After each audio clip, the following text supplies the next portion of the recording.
A Unionist Forum. That's what the DUP leader and the Ulster Unionist leader hope will help end the flag protests, which have now entered their third week. The police have called for dialogue, not demonstrations. And both Peter Robinson and Mike Nesbitt hope a body like this will find a way forward. What we're saying to people is that a protest is a mechanism for people to be heard. And once they are heard and they have made their point, then we want to provide them beyond the protest with a vehicle that can start getting changes which are helpful to the unionist cause. And what we've offered is, first of all, to acknowledge the frustration that has boiled over into anger and the reasons for it, which go beyond the flag to issues of culture and heritage, to the economy and to politics. Secondly, to show leadership in saying that you're actually destroying the argument you're promoting by some of the street protests, and particularly the violence. And thirdly, to go beyond condemning and say there is a better way, which is a strategic, brains rather than brawn way forward, and that's where we are today. Neither men would be drawn on who exactly will attend the forum, but it's expected members of the PUP, the Loyal Orders, UPRG and community leaders will be among those invited, and working groups may be established to go out to the wider community.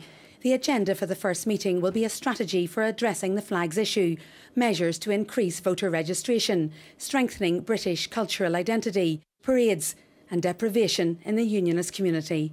More and more I hear from the people as they are interviewed that flags isn't the only issue, that there are other issues that they want to talk about. And the agenda that we've drawn up for the first meeting isn't our agenda so much, it's the agenda of people who have indicated these are the issues that need to be addressed, these are the issues that we want to talk about.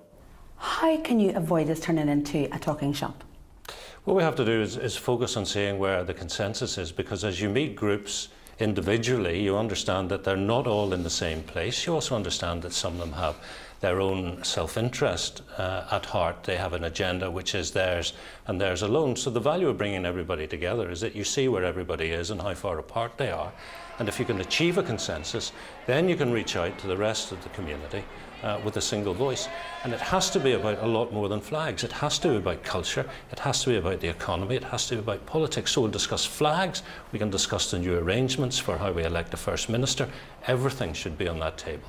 Anybody who recognises the difficult task that the police have in any set of circumstances, to see in the run-up to Christmas the police having bricks, stones, missiles thrown at them, it's absolutely appalling.